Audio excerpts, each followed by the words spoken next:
toutes, bonjour à tous et bienvenue dans l'école du futur. Au programme aujourd'hui, c'est une icône de la protection animale et surtout une infatigable activiste environnementale, une petite fille rêveuse devenue messager des Nations Unies pour la paix. L'ethnologue Jane Goodall est notre rôle modèle à suivre. Pour moi aussi, tiens, c'est un rôle modèle. Amélia Matar. Amélia, tu as forcément une idée derrière la tech. Et aujourd'hui, ça va être la classe américaine, si j'ose dire.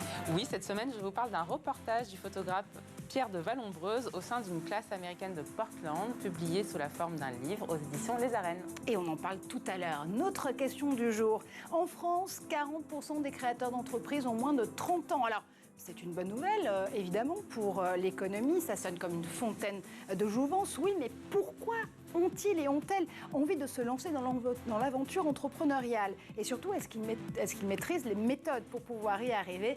L'aventure, c'est l'aventure. On vous propose une prépa accélérée avec nos invités aujourd'hui. Guillaume Moubège, CEO et cofondateur de l'Empire, auteur de The $150 Million Secret, le secret à 150 millions de dollars. Vous allez nous en parler tout à l'heure. Bonjour à vous.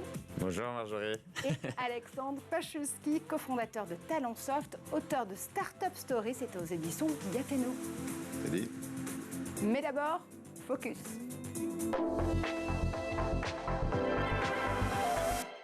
Et elle a consacré sa vie à l'étude des grands singes. Elle a révélé le secret des chimpanzés, notamment des travaux qui la poussent à défendre sans relâche la préservation de la planète. Portrait de Dame Jane Goodall avec Édouard Deniau. Elle a dédié sa vie à la protection des animaux. Jane Goodall est une éthologue et anthropologue britannique née à Londres en 1934. Après avoir obtenu un diplôme de secrétaire, elle enchaîne les petits boulots. En 1957, à l'âge de 23 ans, elle est invitée par une amie au Kenya et fait la rencontre du docteur Louis Leakey, un célèbre archéologue et paléontologue kényan. Elle devient rapidement son assistante. 3 ans plus tard, en 1960, Jane Goodall décide de s'installer seule dans la région du lac Tanganyika pour vivre au contact des animaux et notamment des chimpanzés.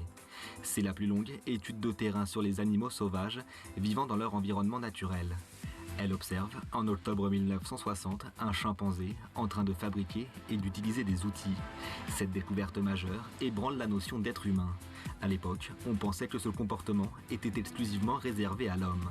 Grâce aux recherches de Jane Goodall, on sait maintenant que les chimpanzés possèdent de nombreuses capacités intellectuelles, chassent pour se procurer de la viande et les membres d'une même famille maintiennent des liens forts et durables toute leur vie.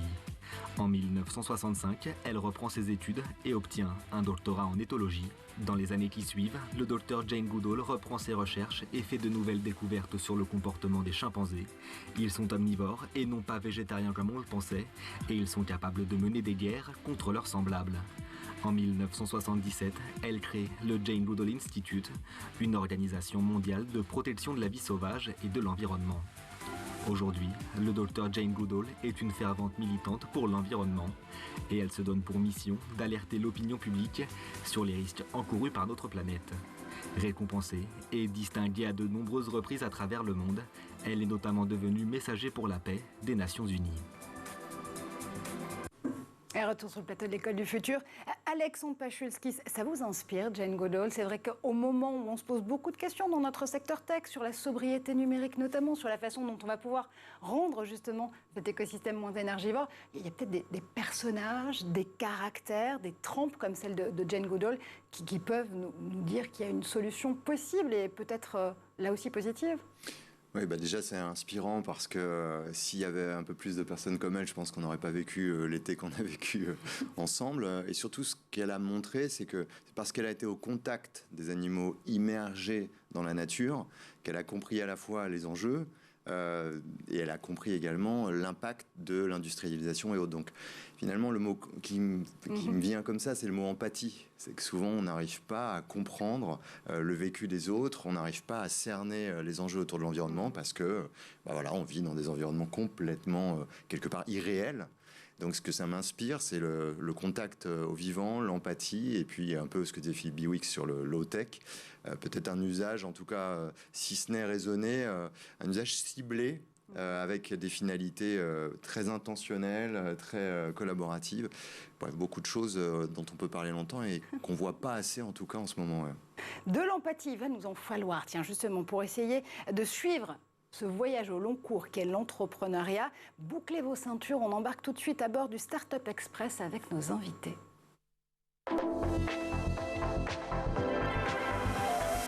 Et avec nous toujours en plateau pour parler justement de cette grande aventure qu'est la start-up et la création d'entreprise, Guillaume Moubèche, je le rappelle, vous êtes cofondateur et CEO de l'Empire, auteur de Ce secret à 150 millions de dollars, un ouvrage best-seller dès sa première semaine, tiens, dans les catégories Startup et Entrepreneurship à l'international.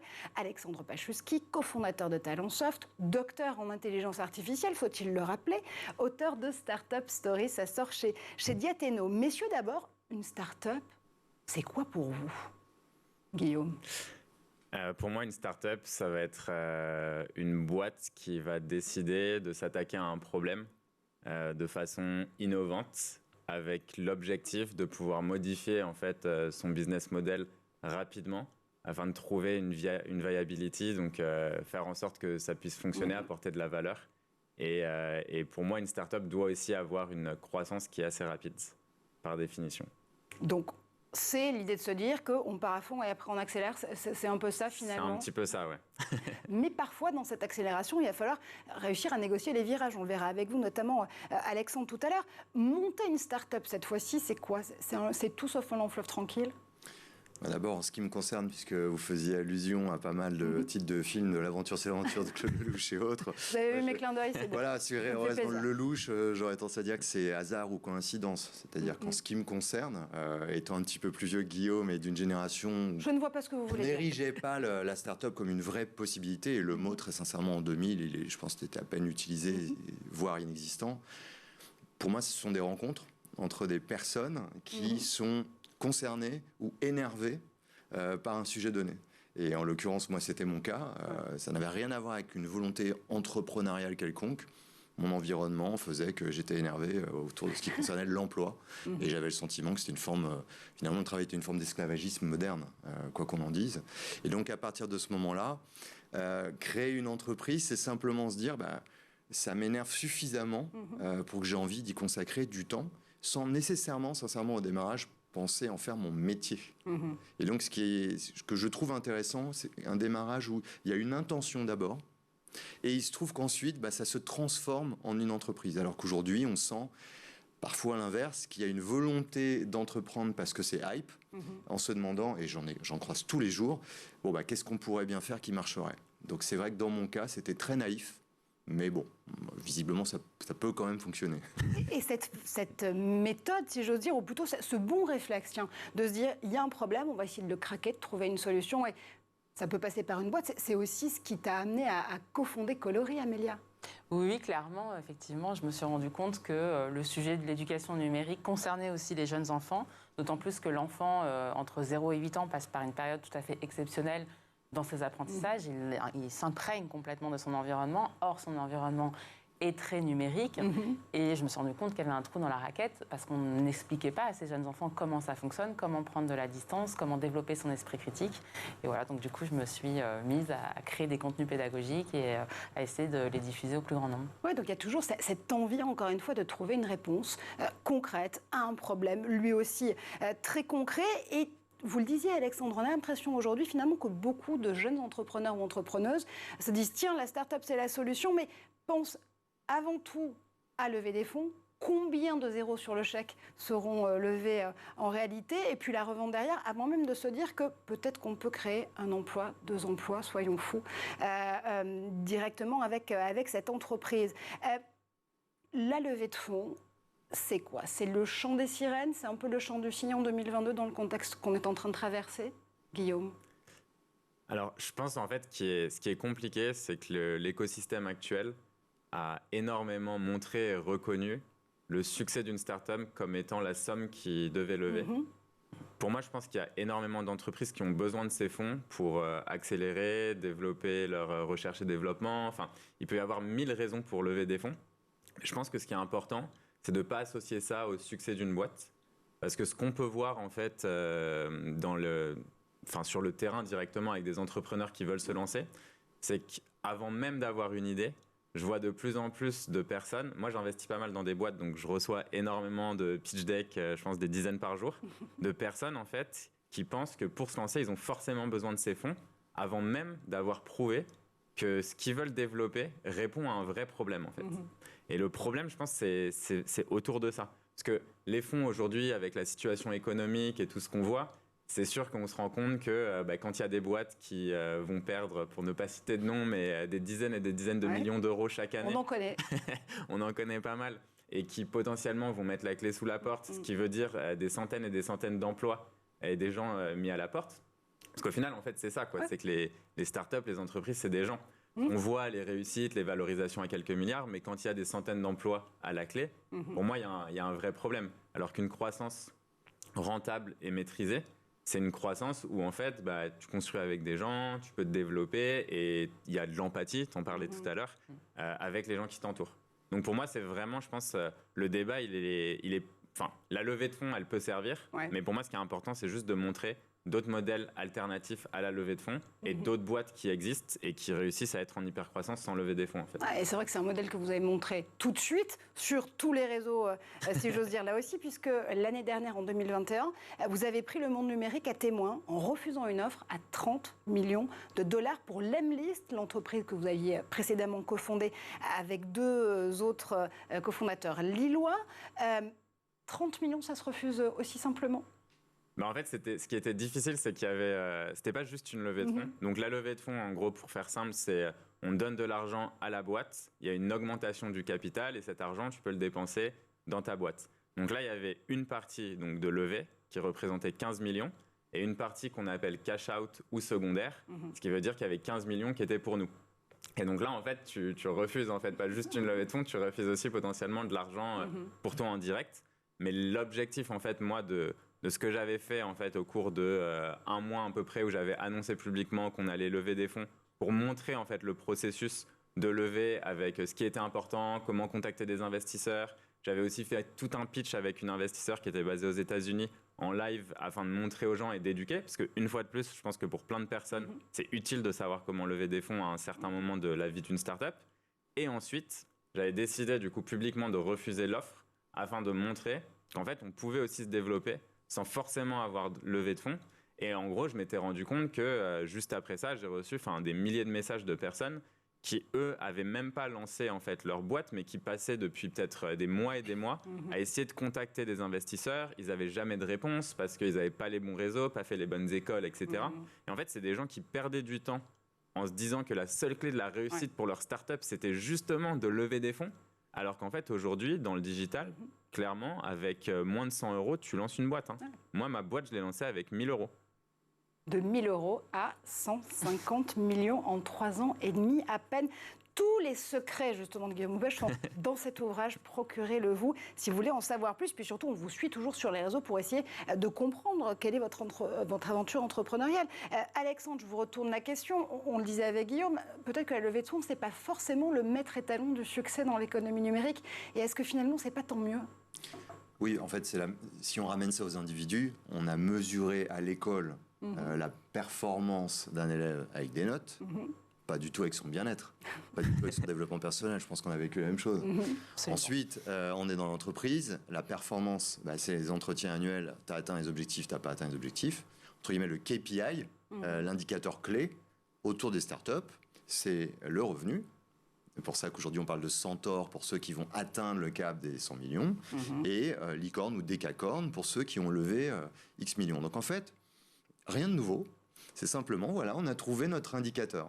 Si on ramène, on refait parallèle, puisque ça concerne aussi Amélie avec l'école, naturellement, on va se dire, quid du bien-être des gens au travail? Quid de la finalité de l'entreprise? Et plus drôle, puisqu'il y a des fondateurs d'entreprises ici, quid du pourquoi quelqu'un, un matin, s'est levé en disant, tiens, je vais faire ça. Et donc, moi, je pense que la situation est plus saine qu'avant. Je pense qu'il faudrait même aller plus loin, il faut créer des nouveaux indicateurs de façon à rendre un peu tangible la finalité de l'entreprise et se dire, est-ce que ça aide le bien commun ou est-ce que c'est pour le fun? Moi, j'ai pas envie de m'ennuyer jusqu'à la fin de mes jours, donc le fun, c'est parfait. Le problème, c'est qu'aujourd'hui, il y a trop de personnes qui se disent effectivement comment gagner de l'argent. Donc moi, vu que je suis plus vieux que Guillaume, c'était on va faire des études de finance, on va aller à la City et devenir trader. Ça s'est transformé, on a troqué le costume contre le sweat à capuche. On se dit maintenant, je vais créer une boîte et lever des fonds.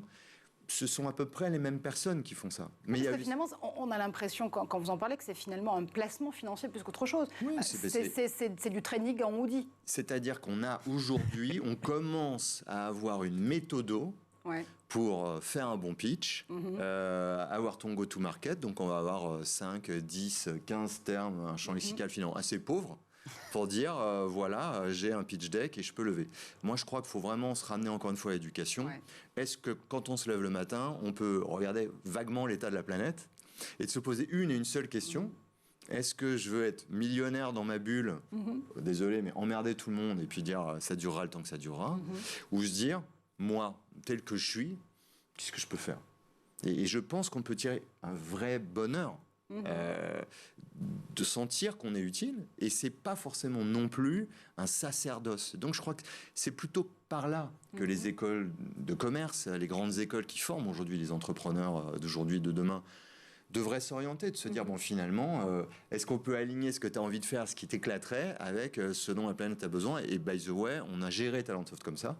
On laissait beaucoup de liberté aux gens, mais dans un cadre, en disant, voilà les problèmes clients, donc tu peux faire ce que tu veux le vendredi et faire les projets, mais choisis là-dedans, parce que si tu fais un truc qui t'éclate, qui sert à personne, c'est pas si génial que ça. Talentsoft, je rappelle, qui est la grande entreprise de RH et intelligence artificielle que vous avez montée et cofondée et que vous avez revendue l'année dernière au groupe Cegid, pour ne pas le nommer. Vous avez fait donc des choix assez différents aussi dans la façon de manager, de structurer vos entreprises. En tout cas, tous les secrets, on les retrouve vraiment dans vos 2 livres.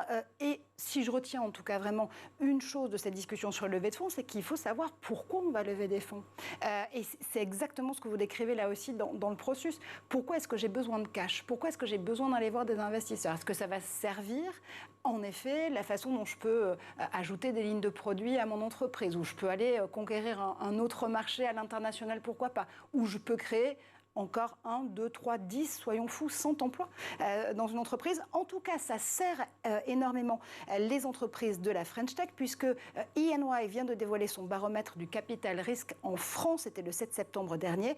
Résultat, les entreprises numériques lèvent plus de 8,4 milliards d'euros sur les 6 premiers mois de 2022. À titre comparatif, on disait déjà que 2021 était une année record avec 11,6 milliards d'euros levés pour 12 mois et pour cette année-là. Ça veut dire quoi ? Que d'abord, on a plutôt une bonne aptitude à encaisser des chocs du point de vue de l'économie numérique française, et surtout, on continue à avoir ce baromètre, ce maître étalon de la levée de fonds. Finalement, c'est un peu un constat frustrant pour vous deux ?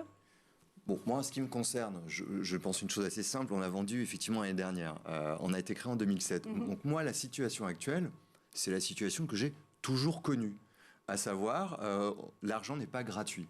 Et l'argent gratuit, on l'a entendu pendant 18 à 24 mois, pour X raisons que vous avez sûrement détaillées déjà dans l'émission. Donc, en fait, aujourd'hui, on revient à un truc assez simple. Je vais te confier de l'argent si je pense que ton projet est viable. Là où on a mis le curseur un peu trop loin, à mon avis, c'est que je pense qu'on n'aurait pas fait Talentsoft si on vous avait mesuré dès le début sur la rentabilité. Donc c'est une question de curseur. Il y a encore 9 mois, il suffisait d'avoir une bonne idée en disant je vais perdre un paquet de pognon, mais tu vas voir, je vais en gagner encore plus. Allez, tiens, voilà un chèque. Et puis aujourd'hui, on demande un peu aux startups de faire une gestion de PME en disant montre-moi ton business plan et assure-moi que tu ne perdras pas un euro l'année prochaine. Voilà, il faut retrouver un juste équilibre. On doit investir pour créer des produits, faire tout ce que vous disiez, Marjorie. Maintenant, il ne faut pas faire n'importe quoi. Donc moi, l'innovation frugale, ça me va très bien. Je viens d'un milieu où j'avais pas beaucoup d'argent. Donc quand j'avais 1 euro en poche, je me disais qu'est-ce que je peux faire de mieux avec cet argent. On revient à quelque chose d'assez bon sens. Et très sincèrement, c'est pas pour me flageller ou dire que mon bouquin n'a pas d'intérêt, mais je crois qu'il y a beaucoup de choses. C'est du rappel de bon sens dans ce livre. L'argent n'est pas gratuit, contrairement à ce qu'on a cru pendant une courte période. Et donc la question, c'est de beaucoup réfléchir avant de dépenser 1 euro pour d'abord éviter un gâchis inouï et dans des processus de levée de fonds très complexes qui parfois ralentissent le business, et pour ensuite dépenser l'argent n'importe comment parce qu'on a l'impression d'en avoir beaucoup. Donc je pense qu'il faut beaucoup de jus de cerveau. Et pour revenir au parallèle avec le cinéma, moi il y a un cinéaste que j'adore qui est Michel Gondry. Ouais. Ses meilleurs films, ils avaient fait quand il n'avait pas un rond. Et quand il a fait Le Frelon vert de son propre aveu, qui était un mauvais film, c'est parce que les studios lui ont fait un gros chèque et il a dit je peux y aller gaiement. Il a moins réfléchi et le résultat n'était pas terrible, quoi. La frugalité, ça a du bon, vous le voyez. On revient dans un instant avec Guillaume, avec Alexandre et avec Amélia sur le plateau de l'École du Futur. Mais d'abord, on fait un tour du côté de la planète tech.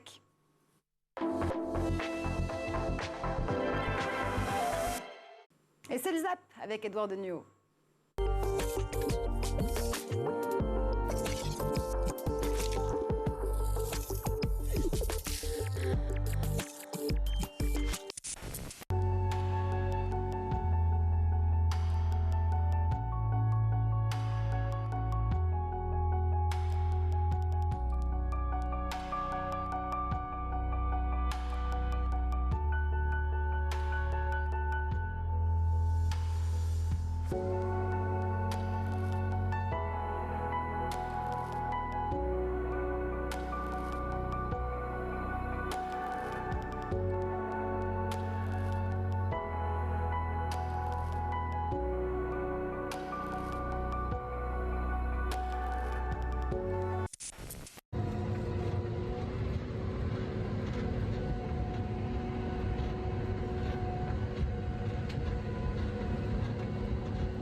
Step towards automation.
Nous sommes de retour, chose promise, chose due, en plateau de l'École du Futur avec Guillaume Moubège, CEO et cofondateur de l'Empire, auteur de ce fameux secret à 150 millions de dollars. Alexandre Pachulski, cofondateur de Talentsoft, auteur de Startup Story aux éditions Diathéno et avec la sémillante Amélia Mater, car je crois qu'elle a une idée derrière la tech.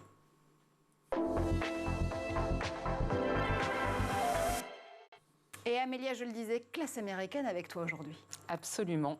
En ce début d'année scolaire, j'ai eu une pensée toute particulière pour les jeunes professeurs qui, au-delà de la polémique sur le manque de personnel enseignant, se sont retrouvés seuls face à 20, 25, voire 30 petits êtres humains pleins d'énergie et avides de se développer.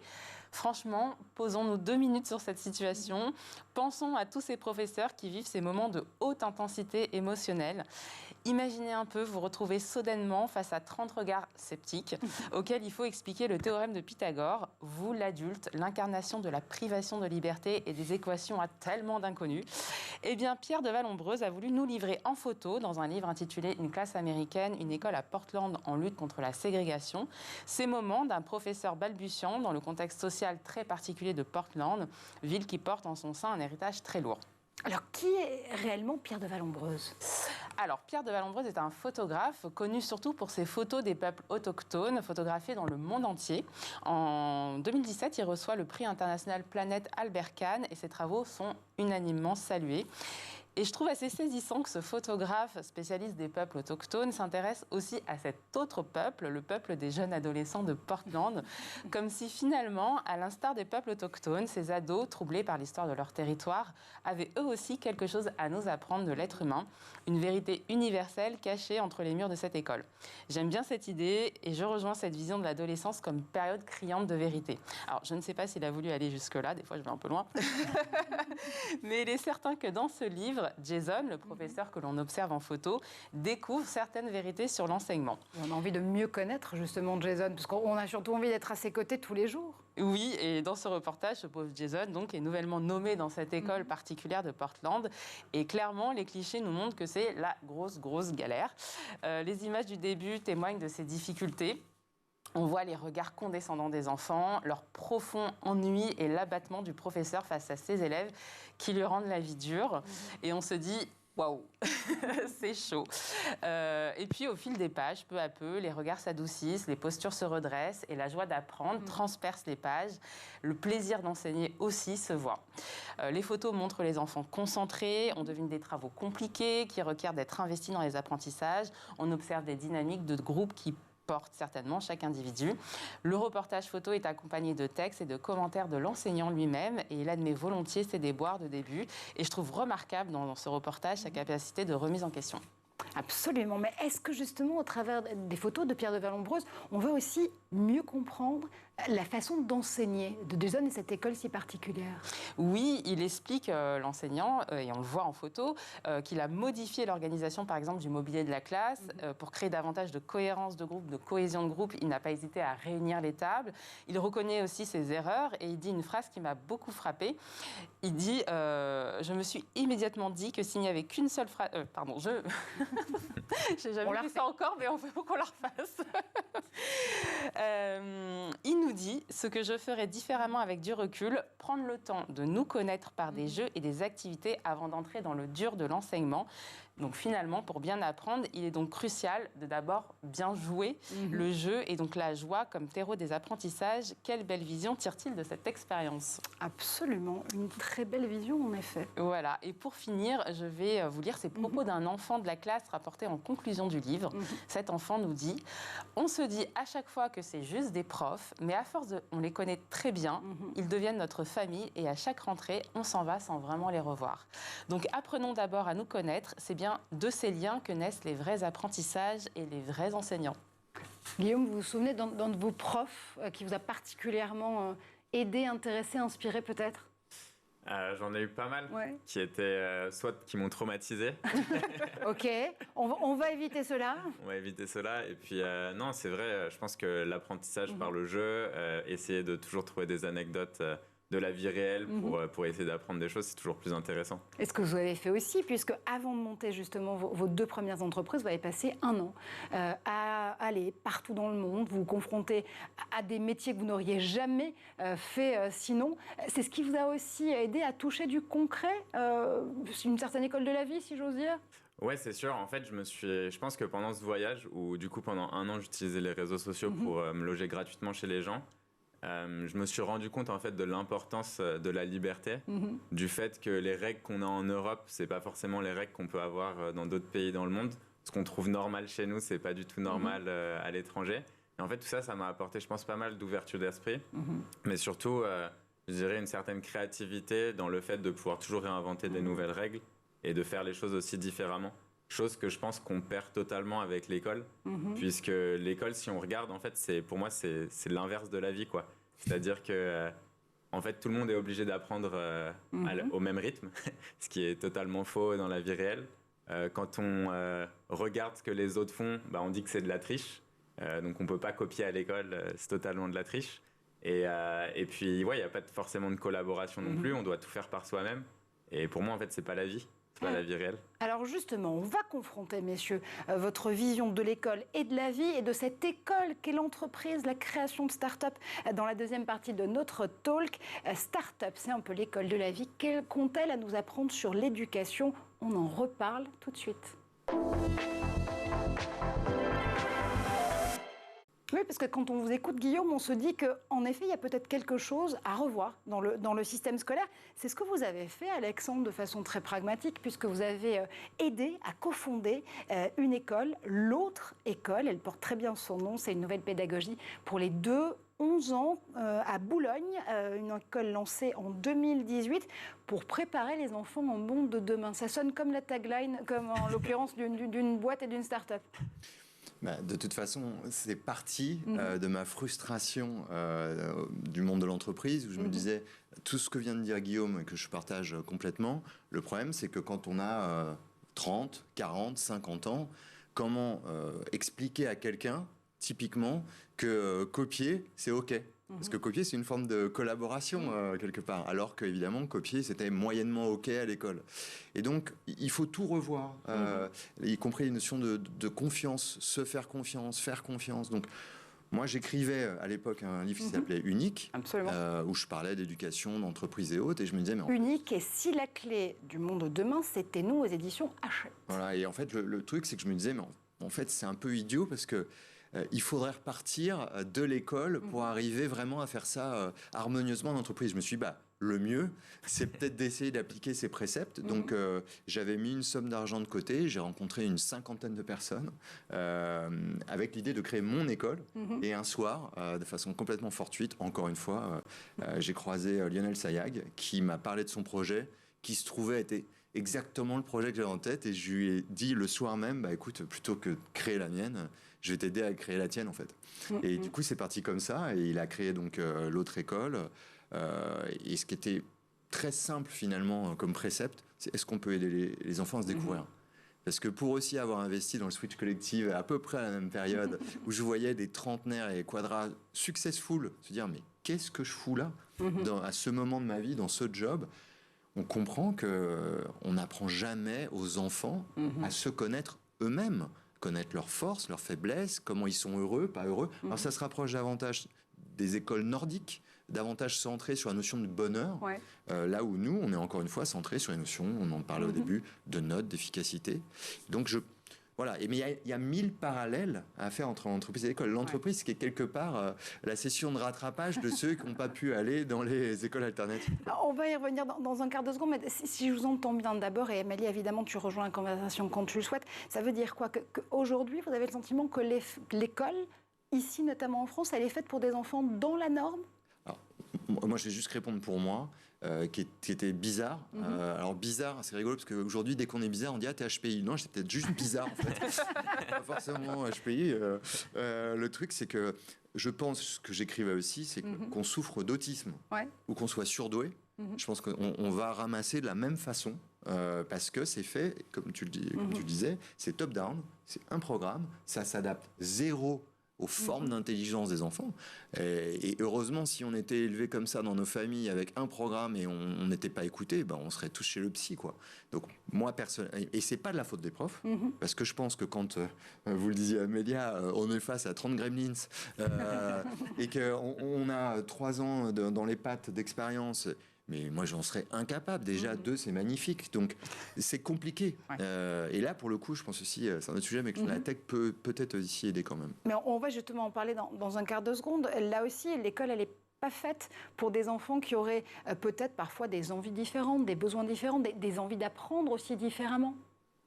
En fait, pour moi, je pense que le problème, c'est qu'on considère que tout le monde a le même rythme d'apprentissage, que tout le monde a les mêmes envies. Et on essaye vraiment d'avoir cette case très rigide dans laquelle on met tout le monde. Et en fait, on se rend compte rapidement que le problème, et moi je le vois plus tard, c'est quand on commence à avoir des gens qui prennent leur premier emploi, en fait, ils sont pleins de croyances limitantes. Ils pensent qu'ils sont pas capables d'apprendre, qu'ils sont pas... Par exemple, il y a plein de gens qui pensent qu'ils sont nuls en maths. J'ai pas un cerveau mathématique. Ça, on l'a entendu combien de fois ? Beaucoup. Mais pourtant, toutes les recherches qui ont été faites sur ce sujet, sur l'analyse du cerveau, etc., ça n'existe pas un cerveau mathématique. Le cerveau, il est capable de se développer en fonction d'apprentissage. Chacun peut apprendre à un rythme différent, mais tout le monde est capable. Enfin, c'est vraiment une bataille interne. Tout le monde peut accomplir ce qu'il veut, en fait. Et ça, ce côté de donner confiance aux gens, pour moi, c'est le plus important. Et je pense que l'école ne donne pas confiance aux gens, en fait. Alors justement, Amélia. Ben oui, et ce que je trouve intéressant comme parallèle entre l'école et l'entreprise, c'est aussi cette idée qu'on met en place à l'école d'avoir une uniformité d'âge par classe. Mais à aucun moment dans la vie réelle, on retrouve cette situation de 30 personnes du même âge avec les mêmes gens. qui travaillent ensemble. Et ça fonctionne beaucoup mieux quand on arrive à introduire un mélange des âges où les plus grands vont pouvoir s'occuper des plus petits, les petits vont être attirés par les apprentissages en observant les plus grands. Et les écoles qui fonctionnent comme ça sont très très bénéfiques aux enfants. Donc redonner de l'intergénérationnel et de l'entraide aussi, si je t'entends bien. Absolument. C'est le cas à l'autre école, il y a 3 classes. Donc en gros l'équivalent de la maternelle, début de la primaire, fin de la primaire. Et l'entraide, effectivement, pour moi, c'est la clé. Parce que qu'est-ce qui fait qu'en entreprise, souvent, on échoue? Qu'est-ce qui fait qu'on n'ose pas prendre un job? Parce qu'on se dit simplement, je vais, encore une fois, être noté. Et si j'ai pas une bonne note, je vais être viré. Si on aborde le truc différemment en disant, je vais arriver dans un endroit, dans une équipe, dans un écosystème où ce que je ne sais pas, on va m'aider à l'apprendre et inversement, je pense que c'est juste le rapport à la vie qui est tout simplement différent à 1000 égards, quoi. Ouais, donc l'idée, c'est ça, c'est de se dire qu'on peut s'appuyer sur, et là aussi, ces méthodes dévoilées dans Startup Story et dans ce fameux secret à 150 millions de dollars, en se disant, OK, l'entreprise, elle nous apprend, la start-up en tout cas, elle nous apprend l'autonomie, l'agilité, le travail en équipe, tu le disais, Amélia, elle nous apprend aussi quand même une bonne dose de résilience, non, messieurs?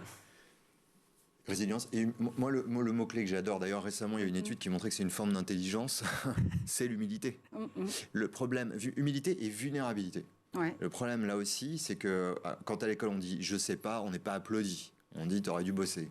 Quand un manager, du coup, arrive devant 10 personnes, qu'on lui pose des questions et qu'évidemment, il ne sait pas, parce que pour savoir ce qui se passe en ce moment, faut être Nostradamus, quoi. C'est pas possible. Donc, du coup, on nous apprend pas à dire je n'en sais rien. Par contre, mon job, c'est de faire ce qu'il faut pour trouver des réponses. Et donc, cette vulnérabilité, de dire, là, je t'avoue que je n'en sais rien. Et puis de dire, là, j'ai un peu peur. Parce que moi, j'ai eu très peur en mars 2020. J'ai eu peur de tout perdre. J'ai eu peur de ne pas savoir faire face à tout ça. On n'a pas confinement, à la pandémie. On n'a pas bravé. Ce que j'ai aimé de cette époque-là, c'est qu'on était très différents au comité de direction et tout. On s'est mis face aux gens en disant, franchement, on ne comprend pas ce qui nous arrive. Par contre, vous pouvez être sûr d'une chose, on va bosser pour essayer de trouver la lumière, quoi. Et ça, cette vulnérabilité, je pense qu'on nous apprend exactement l'inverse. C'est-à-dire qu'il y a une énergie dépensée en entreprise considérable pour masquer ses failles, ses manques, et qu'au lieu de faire son taf, on bâtit des stratégies hallucinantes pour masquer nos failles, nos peurs et nos manques. Tout d'un coup, on récupère cette énergie en disant « je sais pas, mais fais-moi confiance, je vais bosser », et tout va bien. Et je pense sincèrement qu'à moins d'être complètement déficient, tout le monde est capable de trouver une solution pour peu que l'environnement le porte et lui fasse un peu confiance. Et ça, c'est aussi, finalement, on le voit avec Alexandre, à la fois un jeu d'équilibriste et une bonne dose de caméléon aussi, Guillaume. Oui, clairement, je pense qu'il faut savoir s'adapter. Mais comme tu disais, je suis vachement d'accord sur le fait que plus on va apprendre et plus on va se développer, plus on va apprendre à résoudre des problèmes, plus, je pense, on génère du bonheur au sein de l'entreprise. Parce qu'en fait, même si on regarde juste la théorie de l'évolution et comment l'être humain a évolué au cours des millénaires, en fait, on se rend compte que c'est ça qui nous fait nous sentir vivants. Et je pense que quand tu es en entreprise et tu te sens vivant parce que tu évolues, en fait, tu as de plus en plus de choses à apporter aux autres. Et donc, évoluer et pouvoir donner aux autres, je pense que c'est la meilleure vie que tu puisses avoir, quoi. Donc pour moi, c'est vraiment ça. Il faut savoir s'adapter à différentes situations, ne pas avoir peur quand on ne sait pas, le partager avec les autres et juste avoir ce sentiment aussi de collectivité forte où tu te dis que quand il y a un problème qui arrive, en fait, tu as ton équipe, tu leur fais confiance et c'est ensemble que tu vas trouver des solutions. Une fois de plus, totalement à l'opposé de ce qu'on peut faire à l'école, quoi. Parce que tu es face à ton problème, tu ne sais pas. En fait, qu'est-ce que tu vas faire? Si tu copies, c'est fini. Tu es juste devant une feuille blanche et tu n'as pas la solution. Ouais, et vous le dites aussi tous les deux, d'ailleurs, dans vos ouvrages, embaucher des gens plus intelligents que vous, ça peut servir, ça peut aider. On fait que plagier ce que disait Steve Jobs, qui disait qu'il recrutait des gens plus intelligents, pas pour leur dire quoi faire, mais pour écouter ce qu'ils ont à dire. Et en fait, là aussi, on revient donc sur cette notion, finalement, on parlerait en Orient d'une posture plutôt yin, tout en réceptivité, en écoute, de dire simplement, oui, je dois embaucher des gens plus forts, parce qu'ils vont me tirer vers le haut, ils vont trouver des solutions là où j'en ai pas trouvé. Alors le problème, c'est toujours que on va rencontrer des gens qui sont pas tout à fait sur le même logiciel, pas tout à fait avec la même sincérité, on va dire. Et donc l'une des difficultés, c'est comment évaluer rapidement, dans 3 fois 2 heures d'entretien de recrutement, par exemple, ce que les gens peuvent nous apporter réellement ou non. C'est pour ça que moi, j'ai rarement regardé un CV, parce que je préférais essayer de sentir les gens. D'abord, est-ce qu'on avait quelque chose à partager? Ensuite, comprendre l'histoire, pourquoi quelqu'un viendrait participer à notre histoire commune. Qu'est-ce qui l'intéresserait là-dedans? Et moi, toutes les questions qui m'intéressaient, c'était de savoir effectivement qu'est-ce qu'ils pouvaient apporter, mais je ne testais pas les gens tant sur leurs compétences techniques que sur le fait de savoir est-ce qu'on avait une histoire à raconter ensemble. Et ça, évidemment, je me suis gouré plein de fois, parce que du coup, aussi, en mettant le... Mais oui, ça aussi, c'est de l'humilité, c'est de le reconnaître. je me suis gouré un millier de fois. Alors, j'ai réussi 1001 fois, et j'ai réussi peut-être une fois de plus, mais pour que ça ne soit pas trop mal passé. Mais c'est très dur d'évaluer les compétences comportementales, c'est très dur d'évaluer les compétences techniques. Donc, bon, il y a 1000 méthodes. Mais je crois vraiment l'enjeu, c'est, tu vois, typiquement, j'ai découvert Guillaume là dans cette émission. C'est très simple. Est-ce que j'ai envie de reprendre un café avec lui et de creuser? Ou est-ce que même si j'ai trouvé génial, me dit, ben ça passe pas. Ça aussi, apprendre à se faire confiance, c'est-à-dire, ça passe pas. C'est peut-être la personne magnifique qu'il me faudrait, mais moi, j'ai pas envie de l'avoir. Oui, vous nous direz si vous avez pris un café à la fin de l'émission, parce que je nous le souhaite. Sinon, j'ai plutôt très envie de prendre un café avec toi.